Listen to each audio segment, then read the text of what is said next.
ये दोनों गाड़ियां एक ही कंपनी की हैं, एक ही सेगमेंट की हैं और प्राइसेस भी लगभग एक जैसे ही हैं, लेकिन इन दोनों गाड़ियों के कस्टमर्स अलग अलग हैं। दोनों गाड़ियों की सेल्स भी काफी तगड़ी होती है, लेकिन क्या इसका मतलब ये है कि हम इन दोनों में से किसी भी गाड़ी को खरीद सकते हैं? बिल्कुल नहीं।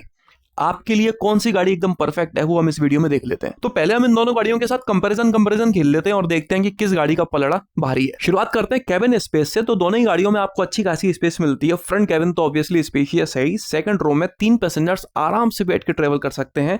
रही बात थर्ड रो की, मतलब कि लास्ट रो की, तो वहां पर अगर कम हाइट वाला एडल्ट है या फिर बच्चे हैं तो वो कंफर्टेबली बैठ सकते हैं।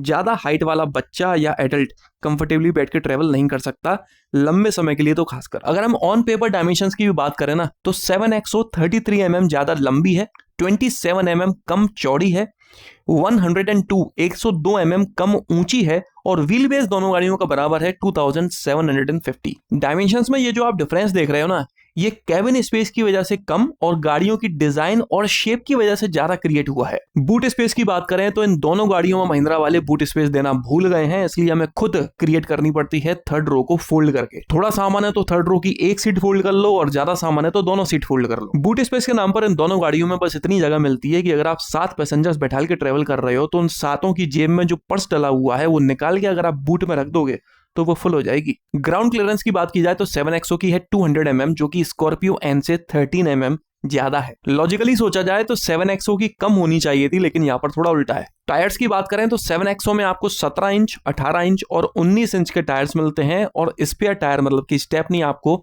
हर किसी वेरिएंट में मिलती है 18 इंच की। जबकि स्कॉर्पियो एन में आपको 17 इंच और 18 इंच का टायर मिलता है, 19 इंच का कोई टायर नहीं है। रही बात स्पेयर टायर और स्टेपनी की, तो वो आपको 17 इंच का मिलता है और अगर आप स्कॉर्पियो एन का 4 व्हील ड्राइव वाला वेरिएंट खरीदते हो तो आपको 18 इंच की स्टेपनी मिलती है। फ्यूल टैंक की बात करें तो 7XO में 60 लीटर का मिलता है, जो कि 3 लीटर बड़ा है स्कॉर्पियो एन से। आमतौर पर इस तरह की वीडियोस में मैं सस्पेंशन की बात नहीं करता हूं, लेकिन आजकल कंपनी सस्पेंशन पर काफी ध्यान देने लगी है। खासकर इन दोनों गाड़ियों के सस्पेंशन को पूरी तरह से बदला गया है। स्कॉर्पियो में पहले आपको लंगूर सस्पेंशन मिलता था, जिसमें आप प्लेन हाईवेज पर भी फुदकते हुए उछलते हुए जाते थे, लेकिन अब इसका सस्पेंशन आपको कंफर्ट के साथ साथ स्टेबिलिटी और कंट्रोल दोनों चीजें प्रोवाइड करता है। 7XO में आपको सस्पेंशन पहले भी काफी अच्छा मिलता था, अब और अच्छा मिलने लगा है, जिसका नाम है दा विंची सस्पेंशन, जो आपको काफी बेहतरीन कंफर्ट प्रोवाइड करता है। लेकिन इन दोनों गाड़ियों का सस्पेंशन अलग अलग तरह से ट्यून अप किया गया है। जैसे कि 7XO का सस्पेंशन कंफर्ट को ध्यान में रख के बनाया गया है। किसी भी तरह की रोड पर आप इस गाड़ी को चलाओगे तो ये आपको मैक्सिमम कंफर्ट देने की कोशिश करेगी। जबकि स्कॉर्पियो एन का सस्पेंशन 7XO की तरह सिर्फ कंफर्ट को ध्यान में रख के नहीं बनाया गया है। ऑफ रोडिंग, खराब सड़कें, बहुत खराब सड़कों को सहन करने के लिए ओवरऑल आपको स्टेबिलिटी, कंट्रोल और कंफर्ट का एक कॉम्बिनेशन प्रोवाइड करने के लिए इसका सस्पेंशन ट्यून अप किया गया है। यही वजह है कि 7XO में आपको ऑल व्हील ड्राइव मिलता है और स्कॉर्पियो एन में आपको 4x4 मिलता है। स्कॉर्पियो एन बढ़िया मखमली सड़कों पर चलाने के साथ साथ ऑफ रोडिंग करने के लिए भी बनाई गई है, इसलिए आपको इसमें इंटेलिजेंट 4x4 के साथ में terrain response modes, normal, mud, snow, ruts, sand मिल जाते हैं और advanced electronic brake locking differential भी। जबकि 7XO में आपको ऑल व्हील ड्राइव मिलता है, जो आपकी गाड़ी को आसानी से फंसने नहीं देता, टॉर्क पावर को हर टायर पर प्रॉपर डिस्ट्रीब्यूट करके आपकी गाड़ी को वहां से निकालने की पूरी कोशिश करता है। ऑल व्हील ड्राइव जरूरत पड़ने पर ऑटोमेटिकली एक्टिव हो जाता है। कुल मिलाकर अगर मैं देसी भाषा में समझाऊं तो ऑल व्हील ड्राइव आपको किसी भी तरह की सड़क पर कितनी भी स्पीड पर बेहतरीन स्टेबिलिटी प्रोवाइड करता है। जबकि 4x4 को आपको मैनुअली एक्टिव करना पड़ता है। ये कोर ऑफ रोडिंग के लिए बनाया गया है, इसमें ऑफ रोडिंग वाले ही फीचर्स दिए गए होते हैं। चलिए आगे बढ़ते हैं और इंजन ऑप्शंस के बारे में बात कर लेते हैं। तो 7XO में आपको 2 लीटर टर्बोचार्ज्ड पेट्रोल इंजन मिलता है, 200.08 bhp की पावर और 380 Nm का टॉर्क जनरेट करता है।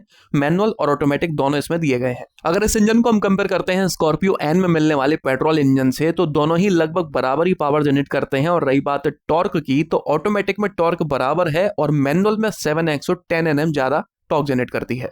माइलेज की बात करो तो 7XO के इंजन में कोई चेंज नहीं किया गया है, पहले की तरह ही इसमें आपको माइलेज मिल सकता है। मैनुअल में 13 kmpl और ऑटोमेटिक में 13.5 kmpl के आसपास क्लेम किया जाता है। जबकि स्कॉर्पियो एन के मैनुअल में 12.17 और ऑटोमेटिक में 12.12 मिलता है। डीजल इंजन की बात करते हैं तो 7XO में 2.2 लीटर टर्बोचार्ज्ड डीजल इंजन मिलता है, जो 182.37 bhp की पावर और 480 Nm का टॉर्क मैनुअल में, 450 Nm का टॉर्क ऑटोमेटिक में जनरेट करता है। अगर इस इंजन को कंपेयर किया जाए स्कॉर्पियो एन के 2.2 लीटर डीजल इंजन से, तो यह 9.92 bhp ज्यादा पावरफुल है और 50 Nm का ज्यादा टॉर्क जनरेट करता है, मैनुअल और ऑटोमेटिक दोनों में ही। माइलेज की बात करते हैं तो 7XO में आपको पहले की तरह ही माइलेज मिलता है। मैनुअल में 16.5 और ऑटोमेटिक में 15 kmpl, जबकि स्कॉर्पियो एन के मैनुअल में 15.94 और ऑटोमेटिक में 15.42 मिलता है। 700 के ऑल व्हील ड्राइव में 14 kmpl का माइलेज क्लेम किया जाता है, लेकिन स्कॉर्पियो एन 4x4 में कितना माइलेज मिलता है वो कंपनी वालों ने अभी तक नहीं बताया है। सेफ्टी की बात करते हैं तो दोनों गाड़ियां एक ही कंपनी की हैं, तो जनरली कोई डिफरेंस नहीं होना चाहिए, लेकिन असल में डिफरेंस है।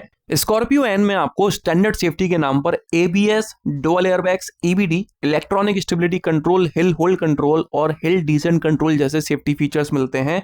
इतने बजट में आने वाली गाड़ी में अभी भी 6 एयरबैग्स स्टैंडर्ड नहीं है। अगर आपको 6 एयरबैग्स चाहिए तो वो आपको मिड वेरिएंट से मिलना चालू हो जाते हैं। इसके टॉप वेरिएंट में कहने को लेवल 2 ADAS दिया गया है, लेकिन उसमें ज्यादा फीचर्स आपको नहीं मिलते। वहीं अगर मैं 7XO की बात करूं तो इसमें आपको स्टैंडर्ड सेफ्टी के नाम पर 6 एयरबैग्स मिलते हैं। इलेक्ट्रॉनिक स्टेबिलिटी कंट्रोल में आपको 17 फीचर्स मिलते हैं, लेकिन ये 17 फीचर्स कौन कौन से हैं ये महिंद्रा ने कहीं भी मेंशन नहीं किया है।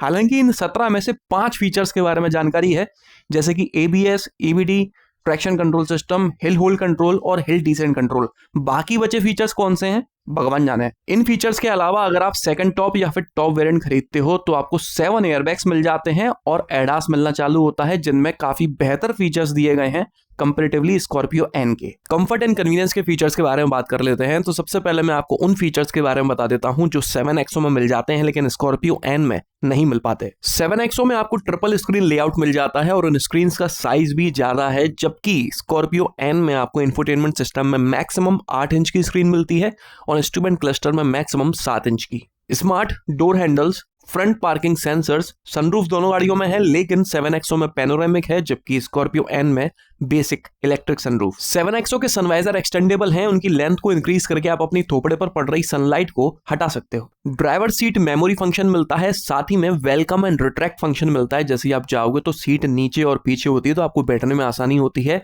साथ ही में ORVM में भी आपको मेमोरी फंक्शन मिलता है और साथ में ऑटो टिल्ट रिवर्स, मतलब कि जैसे ही आप गाड़ी बैक करते हो तो ORVM ऑटोमेटिकली नीचे हो जाते हैं ताकि आपको पीछे का और बेहतर तरीके से नजर आ सके। BYOD bring your own display, ये एक ऐप है जिसकी मदद से 7XO के अंदर जितने भी डिस्प्ले हैं आप उनको आपस में कनेक्ट करके एक ही वीडियो साथ में प्ले कर सकते हो। 540 degree surround view camera, Scorpio में 540 तो छोड़ो 360 भी नहीं है, फ्रंट और रियर में जरूर आपको कैमरा मिल जाता है। साथ ही में digital video recording, Intelli control, ये कोई एक्स्ट्रा फीचर नहीं है, बस एक कंट्रोल है कुछ फीचर्स को आसानी से कंट्रोल करने के लिए।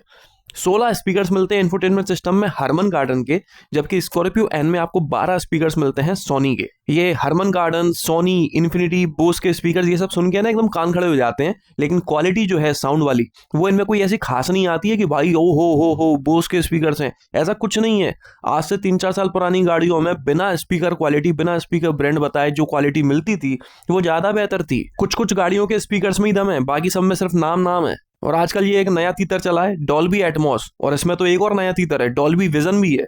वेन्यू स्केप्स लाइव, मतलब कि जो लाइव कॉन्सर्ट्स होते हैं वैसा माहौल आप गाड़ी के अंदर बना सकते हो। व्हीकल नॉइस कंपनसेशन प्लस, मतलब कि इसके म्यूजिक सिस्टम को इस तरह से डिजाइन किया गया है कि वो बाहर की नॉइस अंदर नहीं आने देता है, ताकि आप साउंड क्वालिटी को और अच्छी तरह से एंजॉय कर सको। ग्रूव मी, मतलब आवाज से ठुमके गाड़ी की लाइट।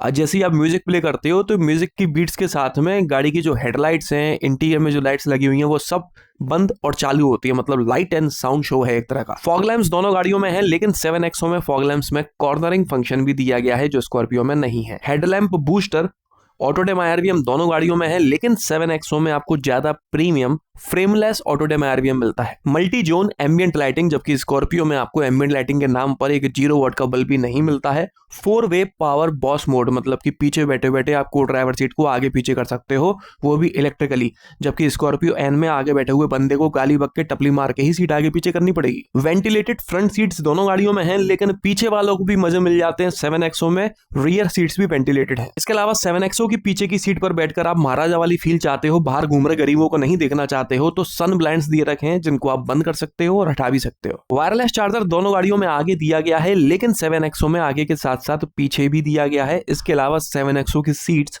स्कॉर्पियो एन से कहीं ज्यादा कंफर्टेबल है, क्योंकि इसमें प्लश सीट पैड्स का इस्तेमाल किया गया है। फर्स्ट और सेकंड रो में AC वेंट्स दोनों गाड़ियों में हैं, लेकिन 7XO की थर्ड रो में भी AC वेंट्स दिए गए हैं। साथ ही में एयर प्यूरिफायर है, टिल्ट स्टीयरिंग दोनों में है, लेकिन 7XO में टिल्ट के साथ साथ टेलीस्कोपिक फीचर भी दिया गया है। इसी तरह से चार्जिंग पोर्ट्स दोनों गाड़ियों में दिए गए हैं, लेकिन 7XO में पोर्ट्स भी आपको ज्यादा मिलते हैं और वो फास्ट चार्जिंग भी ज्यादा सपोर्ट करते हैं। फॉर एग्जांपल जैसे स्कॉर्पियो एन के फ्रंट कैबिन में आपको एक टाइप सी पोर्ट और एक टाइप ए पोर्ट मिलता है, चौड़े मुंह वाला USB।